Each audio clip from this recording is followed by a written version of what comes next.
Hello बच्चों, let's see this question. हमारे पास टू स्टेटमेंट है। Statement first, let z1 z2 and z3 be three complex number such that mod 3z1 plus 1 equal to mod 3z2 plus 1 mod 3z3 plus 1 and 1 plus z1 plus z2 plus z3 equal to 0. Okay, then z1 z2 z3 will represent vertex of equilateral triangle on a complex plane. Okay, statement 2 है हमारे पास, z1 z2 and z3 represent vertices and equilateral triangle if. Okay, तो अब check करते हैं इसको, कौन सा statement true है, कौन सा स्टेटमेंट फॉल्स है। ओके, तो सबसे पहले हम स्टेटमेंट सेकंड को ही सॉल्व करेंगे। इस तरह के जो भी क्वेश्चन हो उसमें आप नॉर्मली स्टेटमेंट 2 को फर्स्ट प्रायोरिटी दें। ओके, तो यहाँ देखिए, इसमें स्टेटमेंट 2 जो है ये हमारे पास z1 square plus z2 square plus z3 square plus z1 z2 plus z2 z3 plus z3 z1, ये हमारे पास स्टैंडर्ड फॉर्मूला है जो किसको रिप्रेजेंट करता है, इक्विलेटरल ट्राइंगल को। तो ये इक्विलेटरल ट्राइंगल के लिए फार्मूला है। Okay, equilateral,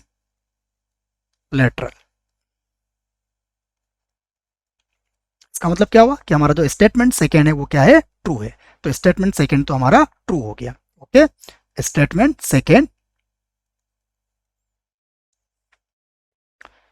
statement second true. Okay, अब स्टेटमेंट फर्स्ट देखते हैं। स्टेटमेंट फर्स्ट में हमारे पास ये गिवन है, ठीक है, तो इसको सॉल्व करते हैं हम। देखिए सबसे पहले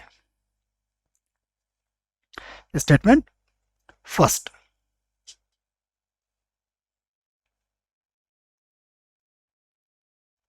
statement first.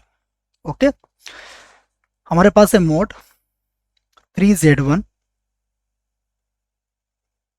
Plus 1 equal to mod 3z2 plus 1 equal to mod 3z3 plus 1।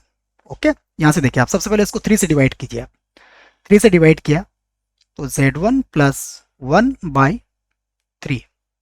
Okay, ये होगा z2 plus 1 by 3, again z3 plus 1 by 3।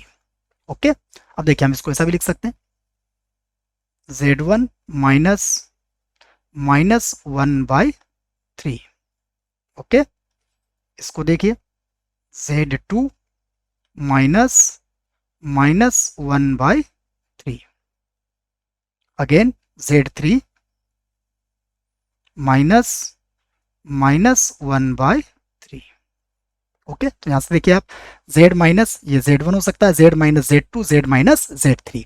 तो ये एक डायग्राम से हम इसको अच्छे से समझ लेंगे। देखिए हमारे पास एक ट्राइंगल हो गया, ये हमारे पास z1 है, ये हमारे पास z2 है, ये हमारे पास z3 है, और यहाँ पर हम मान लीजिए कोई पॉइंट है हमारे पास z equal to minus 1 by 3।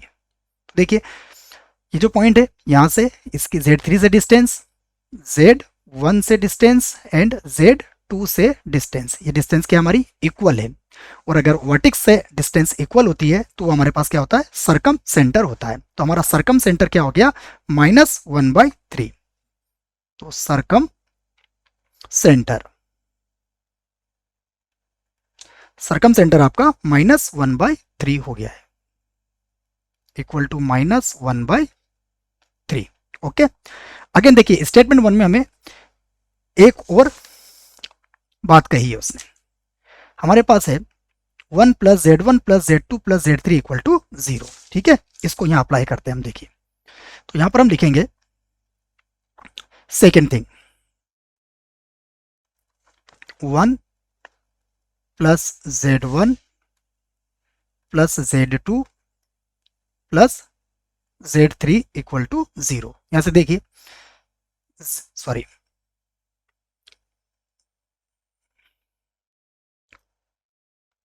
ये होगा हमारा z1 plus z2 plus Z3 equal to कितना होगा, -1। अब मैं बोथ साइड 3 से इसको डिवाइड कर देता हूं। देखिए मैं इसको 3 से डिवाइड कर देता हूं, या भी मैंने 3 से डिवाइड कर दिया। अब देखिए Z1 plus Z2 plus Z3 upon 3, ये हमारे लिए फार्मूला कौन सा होता है, ये सेंट्रोइड का फार्मूला होता है। तो हमारा जो सेंट्रोइड है वो कितना हो गया, देखिए